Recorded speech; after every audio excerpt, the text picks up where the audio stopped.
Una vez. Entonces, hoy vamos a ver la siguiente clase que habla sobre la reparación de los tejidos. Bueno, para entender este tema, lógicamente, pues tú debes manejar los conceptos anteriores que nosotros estudiamos cuando discutíamos el temita este sobre la inflamación. Que pues, asumo yo que por un tema del examen que acaban de hacer, pues, o son ya expertos en el área o por lo menos alguna noción tienen. Ambas aplican, porque el punto es que se supone que la inflamación debe tener un objetivo. O sea, no es que la inflamación llegó y punto y ya no sucede nada, ¿no? La inflamación llegó para eliminar algo que se supone que era potencialmente perjudicial para nuestro cuerpo. Ponle título, ponle nombre, lo que más tú quieras. El punto es que la inflamación, ya sea aguda o crónica, tiene que agarrar ese agente ofensor y eliminarlo. Y eventualmente lo hace. Algunas veces sí, algunas veces no. Y cuando no puede, para eso por suerte existe la medicina. Existen antibióticos, antiinflamatorios, terapia de soporte, tantas cosas que al final hacen que nuestro cuerpo pueda esto, por así decirlo, vencer al agente ofensor. Entonces, si lo quieren ver así, la inflamación hasta cierto punto, dependiendo de la magnitud de ella, es como si tuvieras una bomba nuclear. ¡Boom! Explota, se destruyen las casas, los edificios, las calles. Y bueno, gracias a esa bomba nuclear también destruiste al enemigo, que es lo que querías. Pero producto de esa bomba, pues va a haber daño colateral. Entonces, una vez que ya el enemigo fue derrotado y que el bando que tiró la bomba ganó la guerra, entonces se puede comenzar a reconstruir la ciudad. Entonces, teóricamente eso es lo que ocurre acá. Una vez que el campo de batalla ya fue esto, ya fue la gente ofensor eliminado del campo de batalla, el campo de batalla quedó todo destruido. Entonces, lo que queremos nosotros es repararlo. Entonces, pues, viene el tema de la reparación de los tejidos. Habiendo dicho esto, para poder comenzar a reparar el tejido, lo primero es que hay que eliminar al agente ofensor. Eso es lo primerito. Si tú no eliminas el agente ofensor, pues nunca vas a poder reparar adecuadamente el tejido. Por eso es que una herida infectada nunca te va a sanar. Eso no se puede. La inflamación, el daño producido no va a permitirlo. Entonces, es importante porque puede que ese concepto sí sea importante, por lo menos en su área. Bien, cuando existe inflamación y existe daño a las células, eventualmente durante ese proceso de tanta lesión a los tejidos, pues eventualmente van a quedar células remanentes que afortunadamente lograron sobrevivir. Entonces, dependiendo de qué tipo de tejido sea el que estemos estudiando, estas células pueden comenzar a proliferar. Comienzan a hacer mitosis en respuesta a factores de crecimiento y otras sustancias, otras moléculas, y gracias a esto estas células comienzan a dividirse, a hacer mitosis y teóricamente en determinado momento van a poder reemplazar el tejido que se perdió durante la respuesta inflamatoria. Reitero, eso ocurre en mundos ideales. No siempre la reparación es 100% y eso va a variar de tejido a tejido. Entonces, ¿cuáles son esas células que están llamadas a proliferar durante esta reparación del tejido? Bueno, las células remanentes, depende de qué tejido sea el que fue afectado. Lógicamente, las células que forman los vasos, las células endoteliales, porque vamos a necesitar nuevo aporte sanguíneo para poder reparar ese tejido y dependiendo de la magnitud, a veces el tejido no se puede regenerar al 100%, sino lo que hay es que reemplazar en parte ese tejido por tejido fibroso que producen los fibroblastos. ¿Qué producen ese tejido fibroso? Lo que usted coloquialmente le llama pues una cicatriz. Vamos a ver más o menos más adelante en qué situaciones ocurre esto y más o menos cómo se da. Entonces, como les dije, no todos los tejidos tienen la misma capacidad de regenerarse. Hay unos, por ejemplo, que son tejidos lábiles, cuyas células proliferan mucho. Por ejemplo, el epitelio de tu cavidad oral. Tu cavidad oral se expone constantemente a un montón de vicisitudes del ambiente. Por ejemplo, tú sabes mejor que yo que tu cavidad oral es una selva llena de cualquier cantidad de bichos, microorganismos que cuando están balanceados son buenos, pero cuando el balance se pierde son malos. También está expuesto, por ejemplo, yo agarro ahorita y me como un pedazo de hueso y mastico y eso se mezcla con todos mis carrillos, mis epitelios. Entonces, eso es abrasivo para los epitelios, produce mucha fricción mecánica. Entonces, los epitelios tienen que resistir todo eso. A veces las células no son tan resistentes y yo tengo que ir poco a poco ir reemplazándolas. Otro también aplica, ¿no? Yo estoy comiendo y la comida que como, por muy buena que esté preparada, estéril no es. Entonces, teóricamente, yo siempre que comemos algo, tomamos agua, está limpia, pero estéril 100% no lo es. Entonces metemos algo de bicho, de bacteria, de virus, lo que sea, entra a nuestra cavidad oral, por ejemplo, y entonces pues ese epitelio que se puede dañar hay que regenerar. No ocurre tanto así porque ahora tú tienes ahí también tejido linfoide que te defiende, etcétera, pero bueno, es un tejido de alto recambio, no solamente el epitelio de la cavidad oral, en general todos los epitelios. Otras células que tienen mucho recambio son las células de la médula ósea. Así que, por ejemplo, tú ahorita haces una infección con leucocitos, te suben de 10.000 a 12.000 y no pasa nada. O sea, tu médula ósea tiene la capacidad para producir más leucocitos a punta de pura proliferación. Es un ejemplo de tejidos que tienen alta capacidad de hacer mitosis, mientras que hay otros tejidos que normalmente no proliferan a menos que tú le pongas un estímulo específico de base. El mejor ejemplo de estos tejidos es, por ejemplo, el hígado. Ahorita vamos a hablar de por qué se da esto. Realmente los tejidos que nos preocupan cuando se lesionan son los tejidos que le llaman los permanentes. ¿Por qué? Porque estos son tejidos que lamentablemente no pueden proliferar y cuando ocurre el daño, pues el daño será permanente.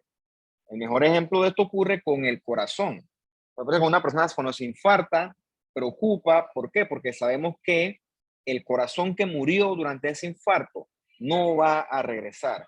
Y todo eso representa para el paciente mayor comorbilidad, asumiendo que el paciente sobrevive. Por eso es que los infartos nos preocupan tanto, hay que correr al hospital y uno cree que chuzo, esto es grave. ¿Por qué? Porque a diferencia de los otros tejidos, más lábiles, el corazón no tiene esa capacidad tan lábil, por así decirlo, valga la redundancia, de regenerarse. Y lógicamente, el que sí es más sensible a este tipo de lesiones que no se puede reparar porque no se dividen las células son las neuronas. Eso ocurre en el contexto de la enfermedad cerebral vascular, famoso derrame. Por eso es que también nos preocupa, porque una vez que hay un derrame, no hay vuelta atrás. O sea, la neurona que murió, como la que ataca, que dice que es permanente, esa neurona ya lamentablemente murió y no hay nada que hacer. Puede hacer terapia, puede hacer rehabilitación, que sí se recupera cierta función, pero per se, la neurona que murió no puede ser reemplazada porque nuestras neuronas no son células que están llamadas a hacer mitosis. Lamentablemente, pues, así viene el diseño original de nosotros. No es perfecto, casi perfecto, pero bueno, tendrá cosas que son discutibles. Si no fuera por eso, fuéramos inmortales. Y si fuéramos inmortales o no nos enfermáramos, pues ni ustedes ni yo tuviéramos trabajo. Y la verdad que tampoco me parece. Bien, cuando el tejido tiene que repararse, o sea que la inflamación terminó su trabajo, la célula tiene que proliferar. ¿Quién produce esos factores de crecimiento para que la célula prolifere? Bueno, células locales o células cercanas al sitio afectado. Particularmente hay una aquí muy prominente que usted conoce bastante bien, que es el macrófago. Pero sobre todo el macrófago M2, que es el macrófago que está activado por la vía alternativa.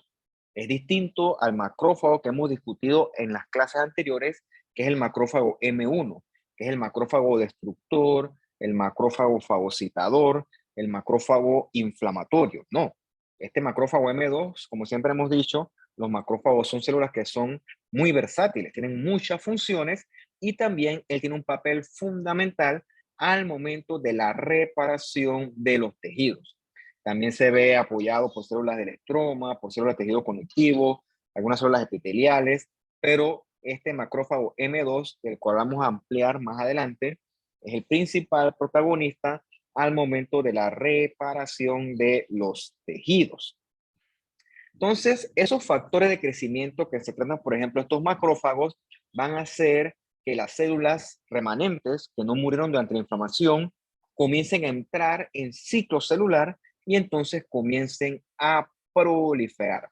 Este es el macrófago M2, el macrófago de dual phenotype, el clásico, el inflamatorio, pero el que nos interesa en esta clase es el M2, o sea, el antiinflamatorio, que lo que va a hacer es favorecer es la secreción de factores de crecimiento que están llamadas a la reparación de estos tejidos. Lógicamente, la reparación del tejido es variable, dependiendo de qué tejido sea el que se lesionó. Reitero, no es lo mismo la lesión del epitelio de la cavidad oral a una lesión de tejido cerebral. No es ni lo mismo ni parecido, es muy diferente. La biología de los tejidos es muy distinta y también la lesión. Vamos, por ejemplo, a ubicarnos aquí, en la cavidad oral. No es lo mismo hacerme yo una pequeña incisión accidental de 0.1 milímetro, chiquitita, lavándome los dientes, a que a mí me dé una infección de la cavidad oral, que se llama un absceso. No es lo mismo. Lógicamente, en el absceso hay mucho más compromiso tisular y la reparación del tejido ese va a ser mucho más lenta, tortuosa y escalonada, así fuera, en este caso, una lesión chiquititita. No es lo mismo, ¿no? Entonces, lógicamente, eso va a variar. Como ya les dije, ¿no? Los epitelios en general son células que tienen alta capacidad de proliferación. Por eso es que pues nos va bastante bien con ellos. Hay veces, por ejemplo, que a una persona le quitan un riñón.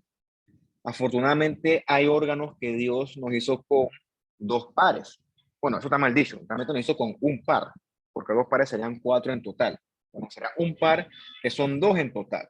Aparte que un paciente pues te hace una infección del riñón, una pielonefritis, para no irnos al tema estrictamente neoplásico que pues tiene otra connotación. Así que te hace una infección que ascendió al riñón y el riñón quedó tan inflamado con esa pielonefritis que pues está difícil recuperarlo y al paciente hay que hacer la nefrectomía. Lo llevan al salón, le quitan el riñón porque pues ya estaba demasiado deteriorado, muy golpeado y era más, no hay recuperación de él, ya estaba demasiado infectado y es un foco de infección y para que no se ponga el asunto peor pues hay que sacarlo. Entonces, teóricamente, el riñón remanente de ese paciente se adapta, que compensa. Sus células hacen hipertrofia, hiperplasia, para que él pueda entonces llevar a cabo esa función renal que en teoría se perdió al perder un riñón. Entonces, un mecanismo compensatorio.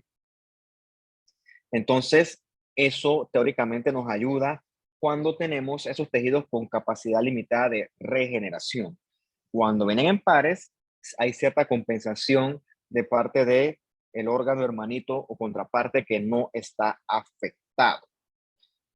Dejando ese ejemplo de un lado, es importante que la regeneración depende si quedó algo de tejido residual intacto. Porque el problema es cuando la lesión es muy grave, es muy severa, entonces si todo el tejido fue eliminado, entonces ya no tengo células para sacar para hacer mitosis. Entonces ahí ya viene entonces la cicatrización, que es importante este concepto. Regeneración es que mis células remanentes hacen mitosis y vuelven entonces a reemplazar parte del órgano, o sea que permanece la función original del órgano, es distinto a la cicatrización, que es que el órgano es reemplazado por tejido fibroso, donde lógicamente este tejido fibroso no va a tener la función original del órgano. La regeneración suele ser en una lesión no tan grave, mientras que la cicatrización se ocurre cuando la lesión es bien grave. Una lesión que, donde todo el tejido está afectado, por ejemplo, una cosa inflamatoria autoinmune, por ejemplo, o durante clásicamente una infección de difícil manejo. Entonces es importante también otra variable, la severidad de la lesión en este caso. Bien, como les dije, ¿no? Con el hígado hay eventos muy curiosos.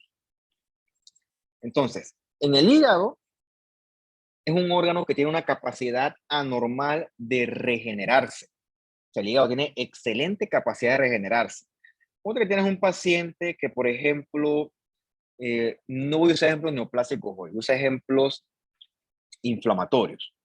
Un paciente con un intento suicida, o sea que el acetaminofén es bueno como antipirético y hasta cierto punto como antiinflamatorio. 500 gramos, 1 gramo, cada 6 horas, todo dentro de las adecuadas dosis, que yo asumo que tú conocerás con más detalle y con los mecanismos a fondo en tus cursos de farma. Pero tú sabes, por una máxima de la medicina, que la diferencia entre un medicamento y un veneno es la dosis. Y no solamente aplica para los medicamentos, aplica para cosas que parecen ser inocuas, como el azúcar, como la sal, como el agua. En dosis suficientes son potencialmente tóxicos. Bien, si tú agarras y consumes una cantidad excesiva de acetaminofén, este mismo no me acuerdo cuándo es el tope, vamos a buscarlo, pero es una cosa brutal. Ponte que agarras, compras un frasco y te lo tomas todo en una sentada. Eso es tóxico para tu hígado. El acetaminofén en dosis elevadas es hepatotóxico, te provoca lesión hepática aguda, potencialmente mortal si no se revierte. Entonces, para eso el paciente tiene que dar un cuarto de urgencia, etcétera. Y si llegas a tiempo, pues el paciente le va relativamente bien, se salva, ¿no? Bien, ¿por qué alguien haría eso? Por lo general, ocurre en el contexto de un intento suicida. La persona, por alguna razón, sabemos que tomar medicamento en exceso mata a la gente. Entonces, ¿cuál es el medicamento que está disponible en todas las casas que el suicida, que suele ser un adolescente, se los toma todos? No, el acetaminofén. Es el clásico que existe. Ahora todo el frasquito que ponte que tiene, qué sé yo, al final tendrá como unos 20, 25 gramos. Eso es buco. Asumiendo que no los vomitas, lo tomas todo, lo digieres todo, eso te trona todo el hígado. Tú vas a tener una lesión hepática aguda con muerte de muchos hepatocitos. Bueno, ¿qué ocurre? Si se revierte a tiempo y quedó algo de hígado remanente, que suele quedar, eventualmente esos hepatocitos remanentes van a recibir señales por parte, por ejemplo, las células de Kupfer y otras células remanentes, y esos hepatocitos que están ahí, que no murieron durante el ataque ese por acetaminofén, van a comenzar a proliferar. Siempre y cuando, lógicamente, tú quites el agente ofensor. O sea, que el paciente nada más se intoxicó una vez con acetaminofén y ya no más.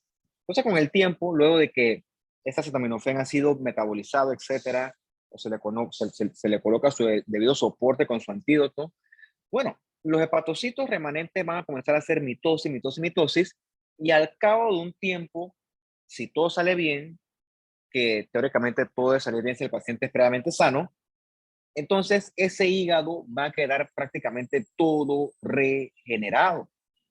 En este contexto, el hígado queda casi que 0 kilómetros.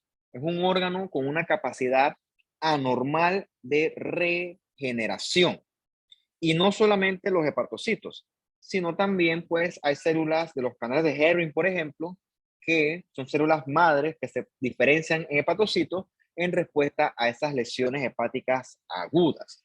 Entonces, este es un ejemplo de que el hígado tiene una alta capacidad de regeneración y de proliferar y de hacer mitosis, pero lo importante aquí es que esto ocurre en respuesta a una lesión hepática. El problema es que si esa proliferación viniera porque el hepatocito le da la gana, Entonces, eso fuera normal y lleva entonces a cosas como dice acá, ¿no? Oncogenic proliferation.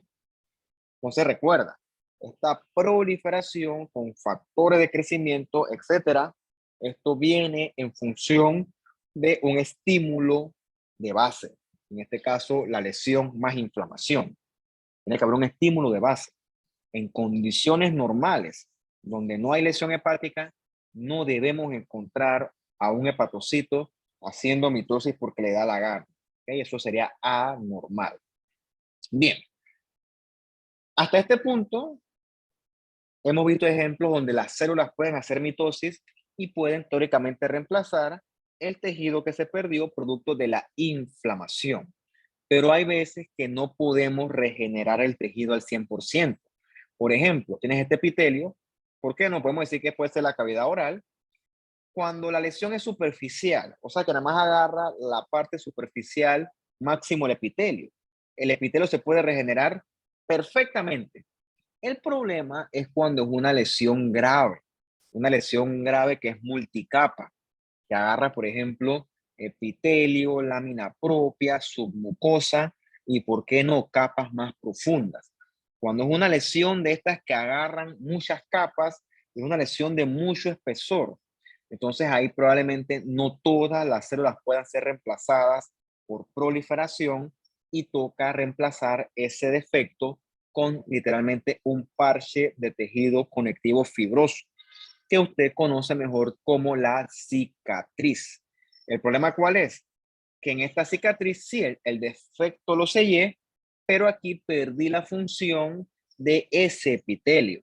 Lógicamente, entre más grande es la lesión, más grande es la cicatriz y más grande es la pérdida de la función de ese tejido.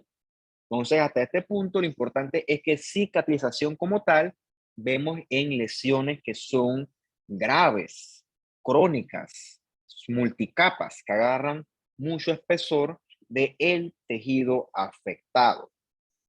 Bien, entonces la formación de la cicatriz tiene una fase o una serie de fases que ocurren de forma secuencial. Siempre que hay una lesión, ponle tú la etiología, van a haber lesión a los vasos sanguíneos. Entonces, eventualmente esos vasos sanguíneos, ese sangrado va a ser retenido por la agregación de plaquetas. Ese concepto se llama hemostasia y lo discutiremos con más detalle en la próxima clase. Y entonces eso se va a inflamar. Porque recuerda que las células muertas, ya sea por lesión celular, por trauma físico, por infección, en cualquier escenario, siempre va a haber atracción por parte de los leucocitos. Entonces, esos leucocitos son importantes porque esta inflamación va a limpiar la herida, teóricamente va a limpiar para que pueda entonces poder repararse ese tejido o formarse la cicatriz. También debemos las células que sean remanentes proliferar y eventualmente hay que remodelar esa cicatriz. Vamos a ver uno por uno. Deme 2 minutos para buscar agua y así.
Sigamos entonces.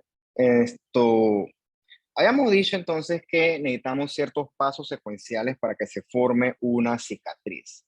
Entonces, lógicamente, para que se forme la cicatriz, el terreno que vamos a utilizar o que vamos a reparar tiene que estar limpio. Y para eso participa la inflamación aguda o crónica, dependiendo de cuál sea el escenario, de acuerdo a la respectiva etiología y mecanismo de inflamación. Miren lo que usted ya sabe ya con los neutrófilos, macrófagos. Vamos a decir que esos leucocitos eliminaron al agente ofensor y quedó destruida el área, pero quedó limpia. Eso es lo importante. Quedó limpia, sin células muertas, sin tampoco ningún bicho, ni tampoco ningún agente infeccioso.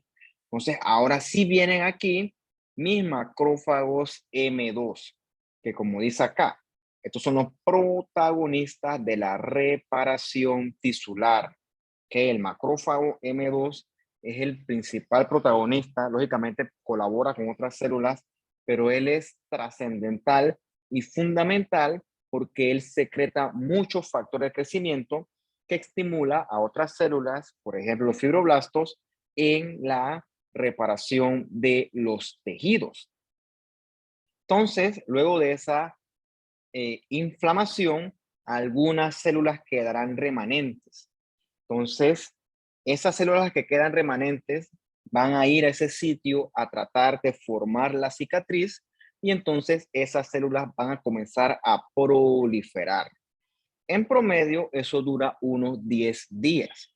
Esas células que quedaron ahí son, por ejemplo, los epitelios, que tienen que cubrir la herida, también para reparar el tejido. Y reparar el tejido es como, por ejemplo, hacer una mezcla de cemento.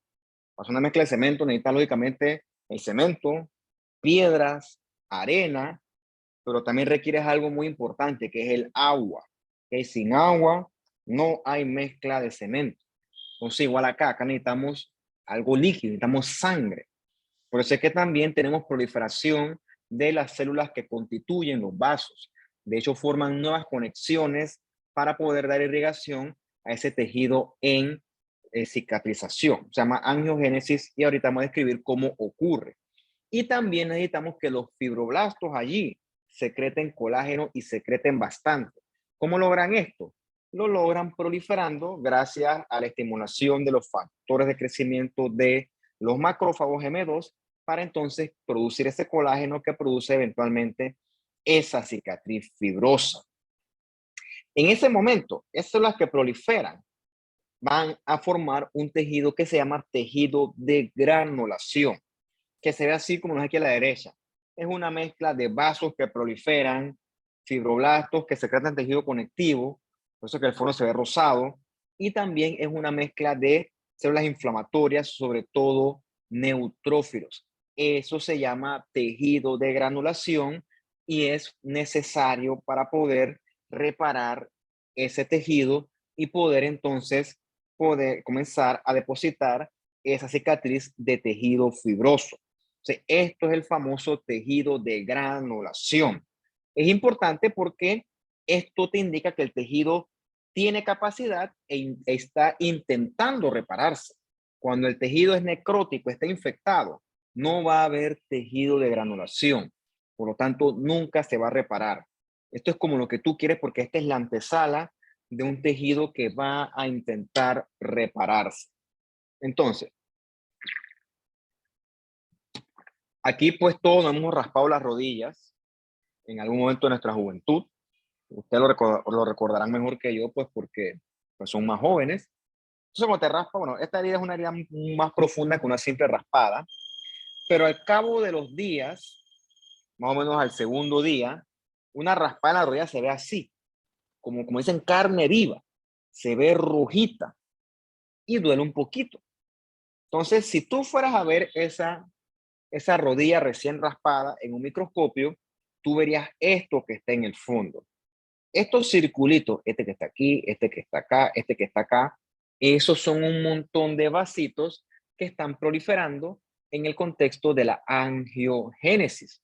Lo otro que vemos son muchos leucocitos, bastante dispersos en el fondo. sobre todo gran parte son neutrófilos. Esos leucocitos se están encargando de que esa herida se mantenga limpia. Y lo otro que ocurre es que el fondo se ve a veces rosado. Ese fondo rosado lo está proveyendo el colágeno que secretan los fibroblastos que están también por ahí dispersos. Entonces, la mezcla de esos elementos recibe el famoso término de tejido de granulación. A veces la gente piensa que esto aquí amarillito en la herida, la gente piensa que eso es pus y que eso está infectado. Yo te diría, si estuviera infectado, el paciente tuviera fiebre, tuviera todos los signos de la inflamación, aumento de volumen con edema, rubor, dolor, o sea, tu paciente tuviera foco. Esto no es pus, se llama fibrina. A veces tú bajo los dedos es como algo pegajosito. Eso sirve para, eso es un factor de coagulación que ayuda a comenzar a solidificar esa herida, ¿ok? Eso no lo confundas con pus. Cuando hay pus, hay una clínica evidente de pus, sobre todo cuando es por bichos. Eso, o por piojos, mejor dicho, eso provoca mucha fiebre, que requiere antibióticos y no va a mejorar hasta que tú elimines eso. Por lo tanto, no estaría tan limpia, está, de hecho, está reparándose adecuadamente. Entonces, una vez que nuestros fibroblastos han depositado todo este colágeno, eventualmente se forma la cicatriz fibrosa como tal. Dependiendo del tipo y del tamaño de herida, eso comienza más o menos en unas primeras semanas, pero si lógicamente es una herida muy grande, muy profunda, eso puede demorar hasta meses. Por ejemplo, en una intención primaria, que es lo que a usted le tocará hacer cuando usted haga sus procedimientos dentales, usted hace incisiones bien controladas gracias a un bisturí. Bisturí tiene una hoja finita que permite una incisión mínima, que gracias a esa incisión mínima, el daño es mínimo y la reparación del tejido es mucho más rápida. Sin embargo, para una lesión grande, por ejemplo, una úlcera que te voy a mostrar más adelante, la reparación demora muchísimo más. Entonces, hemos discutido bastante la angiogénesis, que consiste simplemente parece algo simple, pero fue algo fundamental. Consiste en la producción de nuevos vasos a partir de vasos preexistentes. Es fundamental para la reparación de los tejidos, porque recuerda que todas esas células proliferando en el tejido de granulación, todas esas células requieren, para poder realizar su debida función, requieren aporte sanguíneo. Y ese aporte sanguíneo lo van a obtener de los vasitos estos que están proliferando. Entonces, fuera de este tema, la angiogénesis también es fundamental en el tema de los tumores. Así como ya vi que me contestaron carcinoma escamoso, estoy de acuerdo. El tumor más común, maligno en este caso, de la cavidad oral es el carcinoma escamoso. Gracias a las medidas antitabaquismo, por lo menos aquí en Panamá, la estadística asociada a eso ha bajado en comparación, por ejemplo, con hace 40, 30 años, probablemente menos. Porque acá la gente, pues, en comparación con otros lugares, asumo que alguno de ustedes ha viajado, verá que en Panamá, en comparación con otros países, en otros países fuman, que es de competencia, sobre todo los países fríos. Me acuerdo cuando yo fui la primera vez a Rumania, que fui en el 2018, esa gente allá fuma, tú lo puedes meter en un concurso y tan duro, está, aquí en Panamá la gente fuma, pero son unos niños chiquititos al lado de esa gente fuma allá. Y lógicamente también tienen los factores de riesgo propios de fumar. ¿Que cuáles son? Aquí podemos hacer una clase entera de todos los factores de riesgo y yo no termino. Eso me demora 6 horas o más hablar todo lo malo asociado al cigarrillo. Entonces, no solamente el cigarrillo. En el pasado, en una época que, digo, era anterior a mí, yo no soy tan viejo, yo tengo 32 años, la gente también masticaba el tabaco. Eso era como más o menos por los años 50, por allá. Entonces, ese tabaco masticado era perjudicial, sobre todo en la cavidad oral. Entonces, ese sí tenía una alta relación con el cáncer, en el carcinoma escamoso en este caso, de la cavidad oral. Entonces, lógicamente, ya esas son prácticas que hoy en día, en el 2022, no son tan frecuentes. Ya muy poca gente, yo no he visto nunca, por cierto, un tabaco que se mastique. Y, lógicamente, ya ese tema de fumar, pues, estadísticamente aquí en Panamá es muy raro. Lo que sí agarra poco a poco más terreno es la infección del virus del papiloma humano asociada a carcinomas escamosos de la cavidad orofaringea. Eso es un tema que poco a poco le está pisando los talones al tabaquismo para ver cuál es la principal causa de esto, o la principal etiología de carcinomas escamosos de esa región. Realmente en Panamá no hay un estudio que lo demuestre como tal. Eso tú lo buscas cuando buscas las estadísticas a nivel mundial, sobre todo en la OMS, te hablan de que el carcinoma escamoso asociado a VPH está bien descrito, sobre todo las cepas de alto riesgo, está bien demostrado a nivel de la literatura. Pero lógicamente aquí en nuestro medio, pues eso todavía no ha sido demostrado así con tanta evidencia como tal.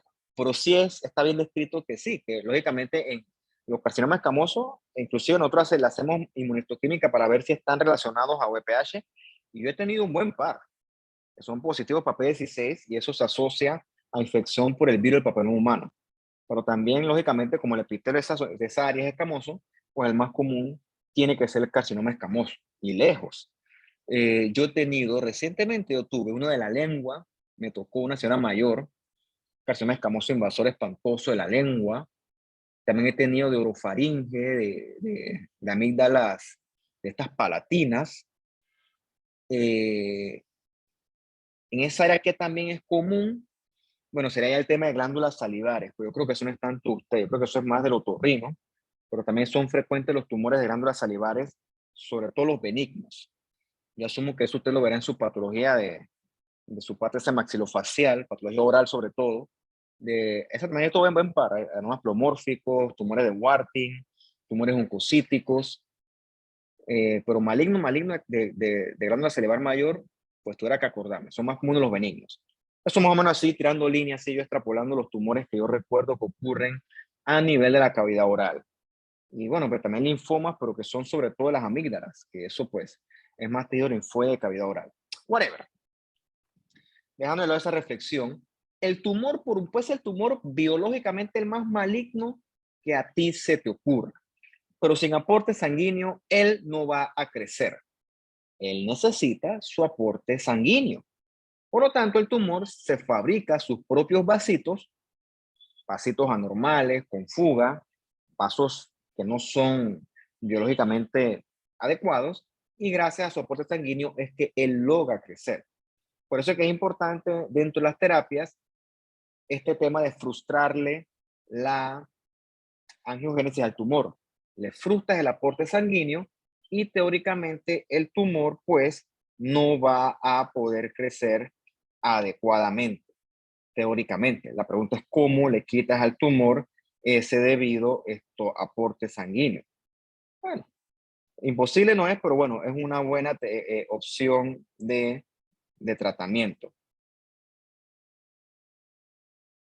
Bien, entonces la angiogénesis que requerimos para reparación de los tejidos consiste en un inicio en que los vasitos se dilaten. Eso ocurre sobre todo al óxido nítrico y que también aumente la permeabilidad vascular en respuesta a factores de crecimiento como el vascular endotelial.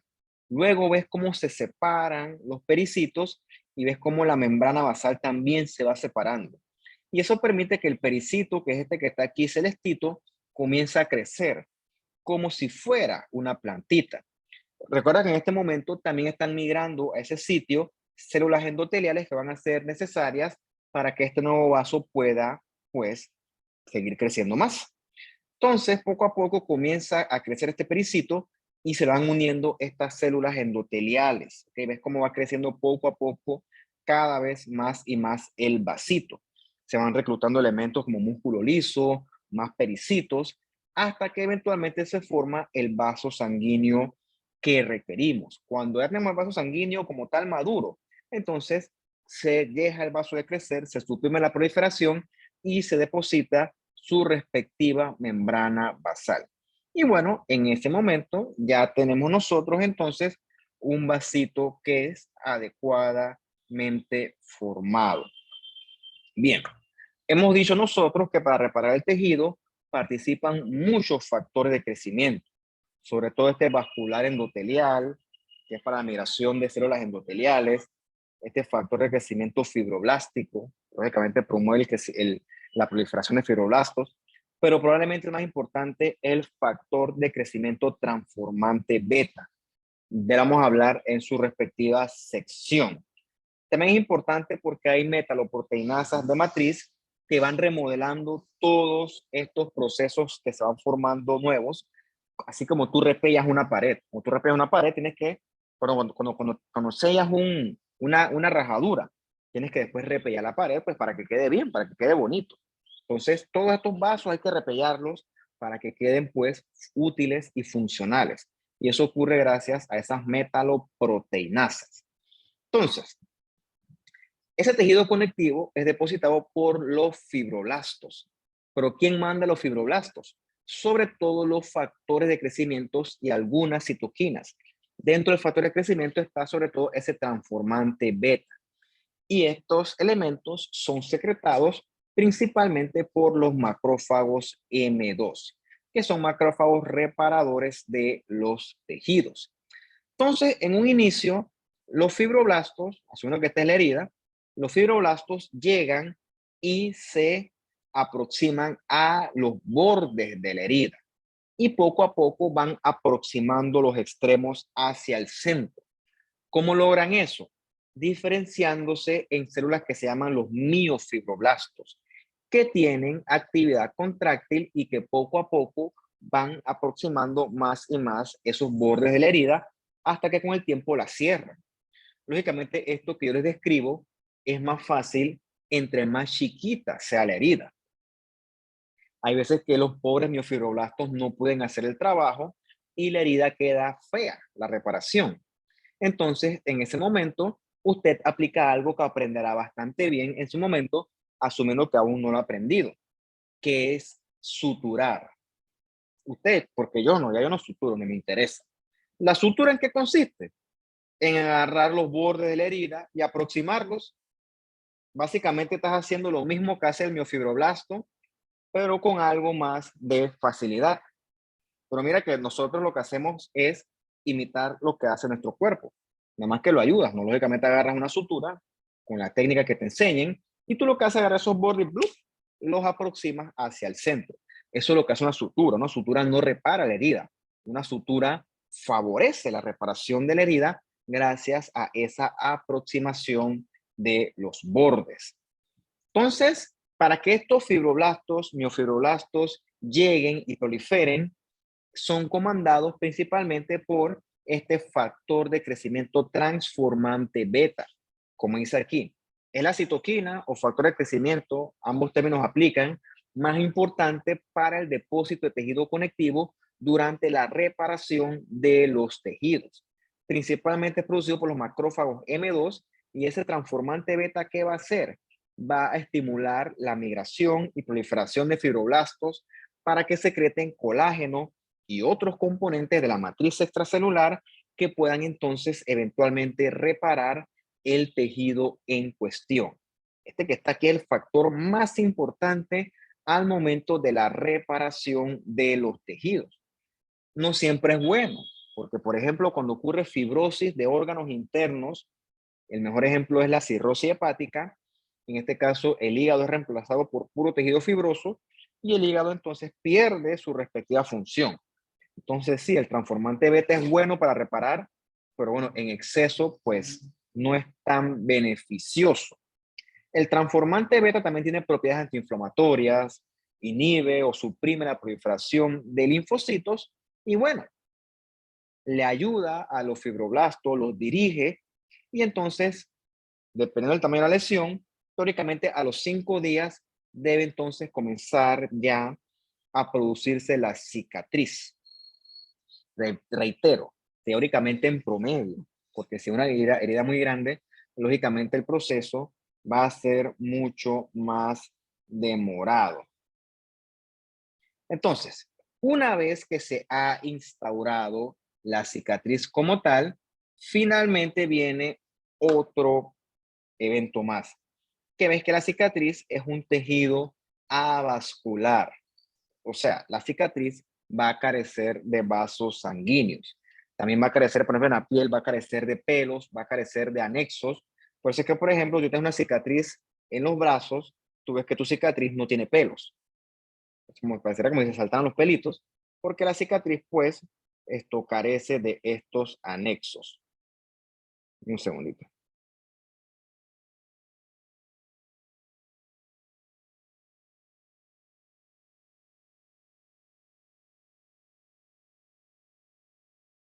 Entonces, la cicatriz es mucho que tiene que remodelarse porque eso aumenta la fuerza. Eso se logra esto, formando enlaces cruzados y sintetizando fibras de colágeno más gruesas. En una herida bien suturada, más o menos en 3 meses queda esto prácticamente de paquete. Mientras que cuando la herida es más grande, lógicamente esto demora más. La contracción de esa herida, reitero, es por los miofibroblastos y si la herida es muy grande, esta se va a remodelar y el exceso se va a degradar nuevamente gracias a estas metaloproteinasas de matriz. Entonces, esas metaloproteinasas lo que hacen es degradar, por ejemplo, el exceso de colágeno, el exceso de componentes de la matriz extracelular y hacen que la cicatriz quede pues lo más bonita posible. La cicatriz quede, por ejemplo, esto bien repellada, por así decirlo. Lógicamente, los metaloproteinasas, si das chance, se comen todo. Por lo tanto, tiene que haber inhibidores de las metaloproteinasas que se balanceen adecuadamente con esta, cosa que la herida quede adecuadamente, mejor dicho, la cicatriz quede lo más adecuado posible. Ni muy grande ni muy chiquita, sino lo adecuado. Lástima que no estamos en vivo, si no les preguntaría qué es esto, ¿no? Esto es una cavidad oral. Ve aquí el epitelio escamoso de la cavidad oral y ves aquí las glándulas que están a nivel submucoso. Entonces, entre este cuadrante de acá y este de acá, la diferencia es que acá no hay glándulas. ¿Por qué pasa eso? Porque aquí hubo remodelación con cicatrización. Entonces, esas glándulas se perdieron durante ese proceso de cicatrización. Eso suele ocurrir cuando el daño es muy grande, por infecciones, por inflamaciones muy marcadas. Pero digo, ¿no? En este punto, pues, no me afecta tanto perder las glandulitas estas, pues, porque tengo más acá. Pero bueno, eso no es tan importante, pero para que sepan que sí se pierden esas glándulas producto de estas heridas, por ejemplo, muy grandes a nivel de la cavidad oral. También con esas ultraaftosas que son muy profundas, que dañan mucho tejido. Entonces, esta cicatriz que yo estoy señalando con el cursor está llena de puro colágeno, con fibroblastos, y lógicamente por H&E no se va a ver, hay algo de tejido elástico también. Este exceso de colágeno, si tú lo quieres evaluar, la mejor tinción para verlo es un tricrómico de Masson. También si quieres ver las fibras elásticas, las puedes ver con una tinción elástica como la Verhoev. Ve aquí el Masson en azul y ve cómo se ve la cicatriz, ¿no? Es una piel, pero ves que lo curioso es que no tiene anexos, que aquí no hay anexos y lo que hay no hay ni pelos, no hay ni glándulas ecrinas, no hay nada. Full tejido conectivo, una dermis bien gruesa, bien prominente, ven los paquetes de colágeno grandototes, rojitos, brillantes. Eso es lo que ocurre en el contexto de una cicatriz. Así se ve a nivel histológico. Claro, ¿no? Todo esto que yo les dije ocurre cuando hay situaciones ideales. No siempre ocurre así. Hay veces que hay eventos o factores que van a alterar ese proceso de cicatrización. Lógicamente, si hay una infección, si el tejido involucrado está infectado, eso jamás va a reparar adecuadamente. Los diabéticos también, por un tema de su enfermedad vascular de base, también van a tener problemas para cicatrizar adecuadamente. Por ejemplo, en el contexto de los pacientes con pie diabético. También un paciente desnutrido puede tener problemas para la síntesis del colágeno.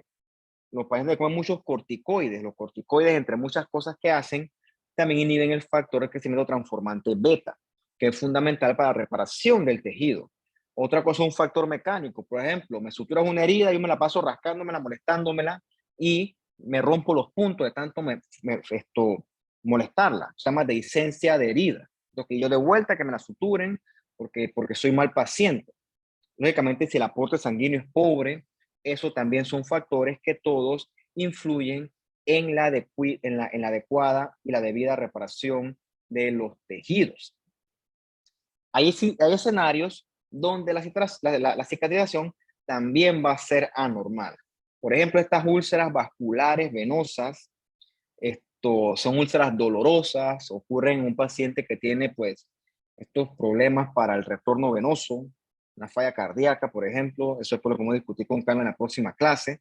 El punto es que en este sitio, estas úlceras son de lento, reparación lenta. ¿Por qué? Porque en ese tejido venoso, la sangre venosa esa es pobre en oxígeno. Por lo tanto, la cicatrización va a ser lenta, tortuosa, se sobreinfecta, esa área es difícil, tantas cosas. La otra clase que es la úlcera arterial. Esa se da en un paciente diabético. Los pacientes diabéticos tienen los vasos bien enfermos. Si tú quieres corroborar cómo ocurre esto, eso lo di esta semana cuando hablé el miércoles sobre la diabetes. Tengo dos clases de diabetes. La que fue el miércoles, cómo el azúcar de forma crónica causa daño a los tejidos, sobre todo a los vasos sanguíneos. Entonces el paciente diabético te hace estas, disculpa la palabra, porquerías de aquí, porque su inflamación es deficiente, porque tiene neuropatías, y entonces te provoca a la larga esta inflamación con necrosis gangrenosa. Fíjate que es multicapa. Entonces, mira, esta porquería negra que se llama una escara, eso es puro tejido necrótico sobreinfectado. Para que tú aspires a que esta herida sane, tú tienes que este tejido desbridarlo. O sea, tienes que agarrar un bisturí y quitar toda esta porquería, que eso es puro tejido necrótico muerto. Mientras ese tejido necrótico muerto no se vaya de ahí, esa úlcera jamás te va a sanar. Entonces, esto hay que retirarlo quirúrgicamente. Esto es lo que le decía, ¿no? Esto es una úlcera a nivel sacro. Esas úlceras a nivel sacro ocurren, el ejemplo clásico es en un paciente que está encamado. El paciente clásico encamado es un abuelito luego que le da un derrame o una enfermedad cerebral vascular. Queda encamado y ¿qué ocurre? Los huesos hacen mucha presión contra los tejidos, dermis, subcutáneo, etcétera, y con el tiempo la presión es tanta que eso impide el debido aporte sanguíneo a estas áreas. Entonces, un rato que tú lo hagas no pasa nada, pero recuerda que este paciente está encamado forever. Entonces, con el tiempo, el mismo peso de los huesos, sobre todo el hueso sacro que está en esta área, hace que los tejidos se queden sin aporte sanguíneo y los tejidos mueren. Y con el tiempo eso se comienza, o sea, se forma una heridita que le da chance y se forma esta ulcerota. Entonces, eso es una complicación que no queremos en un paciente encamado, pues porque se sobreinfecta, pues lógicamente esto hay que curarlo. Por eso que en estos pacientes lo que se exhorta es a los cambios de posición. Tú vas girando al paciente, lo pones en decúbitos distintos, de manera que se aliviane esa presión y no se formen estos tipos de úlceras que se pueden sobreinfectar, son de difícil manejo, un montón de cosas que pues, ¿qué vamos a hacer? Pues el paciente está encamado, ni modo, o sea, estas cosas pasan. Pero bueno, lo importante es que estas cosas con el adecuado conocimiento pues son prevenibles. Bien. En la cavidad oral, una úlcera se ve así. Ves aquí el epitelio escamoso de la cavidad oral y ves aquí cómo hay una discontinuidad entre el epitelio. Si pudiéramos hacer más aumento, ¿qué viéramos aquí? Viéramos una mezcla de vasitos sanguíneos, tejido conectivo con fibroblastos y colágeno, y vemos también muchas células inflamatorias. Esto aquí corresponde a tejido de granulación. Pero cuando ocurre la úlcera, automáticamente tu cuerpo va a tratar de repararla. Entonces, histológicamente, en la gran mayoría de los casos, una úlcera va a corresponder con tejido de granulación. En este caso específico, esto es una famosa, esas aftas, esos canker sores, una úlcera aftosa. O sea, que realmente no tiene por qué estar sobreinfectado ni nada de esas cosas. Bien, ya para terminar, la contraparte de esto es cuando hay cicatrización excesiva. A veces ocurren estas cicatrices hipertróficas, que es que se secreta mucho colágeno, ¿ok? El depósito de colágeno es excesivo y que entonces eso, el problema es que las cicatrices son poco estéticas y bueno, se ve sobre todo una cicatriz que agarra mucho espesor. Lo otro que asumo que usted ha visto ya son los famosos queloides. Los queloides son estas masas de cicatrización que el asunto aquí es que este queloide se extiende más allá de los límites originales de la herida y se deposita mucho colágeno y le da esta apariencia que parece ser un tumor, probablemente eso no es ningún tumor, no es neoplásico, eso es puro depósito de tejido conectivo, que es tanto colágeno que forma esta especie de masa. No tiene nada que ver con cáncer ni con tumor, nada de esas cosas. Pero claro, no simplemente, lógicamente, pues no es estético y recuerda pues mucho, usted, digo, no recuerda mucho, usted probablemente lo ve mucho en cuando la gente se perfora las orejas y no se lo cuidan adecuadamente, se forman esos queloides. Y probablemente, aunque se lo cuiden, pues porque cuando tú perforas la oreja, eso lesiona el tejido. Estadísticamente, pues, se ve más común en las personas de raza negra. ¿Por qué? No sé, no me lo pregunten. Pero bueno, se operan, vas a un dermatólogo, un cirujano plástico, te lo quitan. El problema es que cuando rompen el tejido para operarlo, vuelven y generan otra lesión a la piel. Así que es probable que el queloide vuelva a crecer. Entonces, bueno, es una especie de cruz. Cuando es un queloide aquí al microscopio, ves que el colágeno que tiene él, un colágeno grueso, que un tejido conectivo bien grueso, que es característico sobre todo de esos queloides. Lo malo es cuando esto ocurre a nivel de los órganos, se llama fibrosis de órganos, que literalmente es cicatrización de órganos. Esto ocurre en respuesta a una inflamación de mucha duración por un agente que es persistente. El mejor ejemplo, una reacción autoinmune o una inflamación de larga data de difícil manejo. El problema es que en estos escenarios el órgano en cuestión se reemplaza todo por fibrosis y eventualmente pierde su función. Esto ocurre gracias, aquí es el malo, el factor de crecimiento transformante beta. Entonces, con cirrosis, con fibrosis pulmonar, con falla renal. Entonces, en este caso, la fibrosis, el exceso de cicatrización, aquí sí es algo que es desfavorable. Bien, esta es la última. Hoy es medio corto. ¿Tienen preguntas, dudas, comentarios? Profe, y en los casos de quelitis angular, ¿no es lo mismo? ¿De qué? Quelitis angular. Quelitis angular. Ajá. ¿No sería No algo con- parecido como los queloides o no? ¿O es algo tuviera que, diferente? tuviera que revisar esa quelitis angular porque, te soy sincero, yo no soy experto en patología oral, menos con esos términos. Así que tuviera que revisarlo a ver. Ahorita Yo me lo, creo que ahorita me lo escribes para ver. Vamos a leer, así yo aprendo. Pero la no conozco. quelitis angular no era por algo, eh, algo como bacteriano o algo Mm, por hongos, no me acuerdo. yo tampoco, pero como lo de los queloides y de que el tejido, ¿te acuerdas que daba como en las comisuras? Ajá.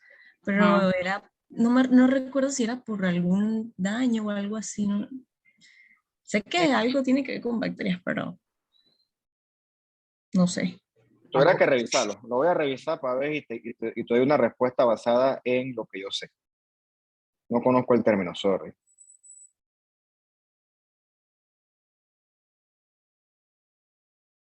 ¿Qué más?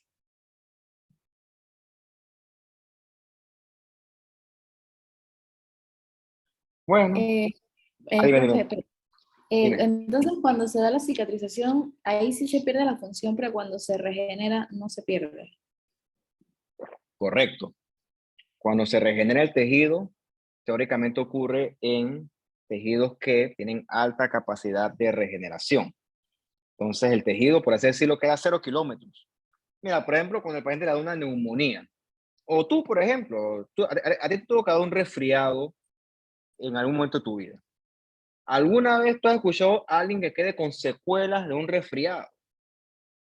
No, claro que no. El resfriado llegó, te dio tu fiebre, tu malestar general, tu tos, tu cosa, y al rato, al cabo de los días, tú quedaste como si nada, 0 secuelas. Es porque los tejidos de la vía aérea son tejidos con alta capacidad de regeneración. Inclusive el tejido pulmonar, el paciente le da una neumonía por neumococo, dan su antibiótico, su cosa, y el paciente queda de paquete. Entonces, el problema es cuando la lesión, una de dos, o es una lesión que es muy grande o ocurre en un tejido con poca capacidad de hacer mitosis, las células. Entonces, no queda de otra ahí que reemplazar el tejido con un tapón literalmente, un parche literalmente de tejido fibroso, que es la famosa cicatriz. El problema es ese, que la cicatriz sí, la cicatriz se dio el defecto, pero pierdo la función original de ese tejido.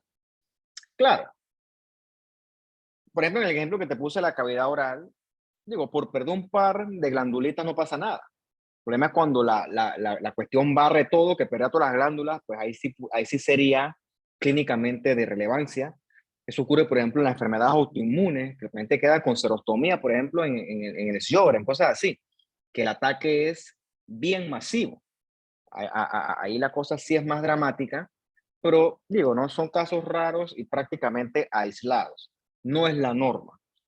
Pero hablando de Sjögren, la enfermedad autoinmune es tan necia, tan persistente, que la glandulita salivar no se puede regenerar porque está tan atacada constantemente que por eso es que queda toda la glándula atrófica, queda toda fibrosada y el paciente queda con esa serostomía, esa boca seca, ¿sabes? Porque el ataque es muy fuerte. Pero si fuera una cuestión leve, una infeccioncilla que se maneja teóricamente la glándula salivar después del ataque, pues queda bastante bien. Entonces, probablemente la cicatriz, tú la ves cuando es una inflamación o una etiología muy persistente, una inflamación de muy larga data que genera mucho daño al tejido, que ahí no queda de otra que reparar por medio de cicatrización. Eso es lo que no queremos, ¿no? Eso es muy esperado, sobre todo en la enfermedad autoinmune. Con una infección es muy raro, porque las infecciones hoy en día se manejan bastante bien. Pero la enfermedad autoinmune, tú sabes que la enfermedad autoinmune es para siempre, lamentablemente. Una vez que el paciente la tiene, eso es para toda la vida. O sea, no hay manera de resolver una enfermedad autoinmune. O sea, se maneja, pero tal como cosa como curarla, pues no. Entonces ahí sí viene la fibrosis con pérdida de la función, etc.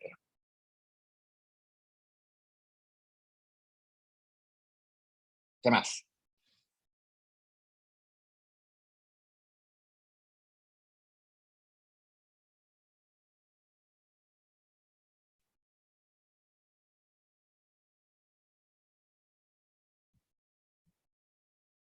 Bueno, lo voy a dejar, pero vamos a decir si les habilito la nota de su examen para que pues vean cómo les fue objetivamente y replanteamos qué se hace a partir de este momento. Entonces, cuídense y que estén bien. Hasta luego.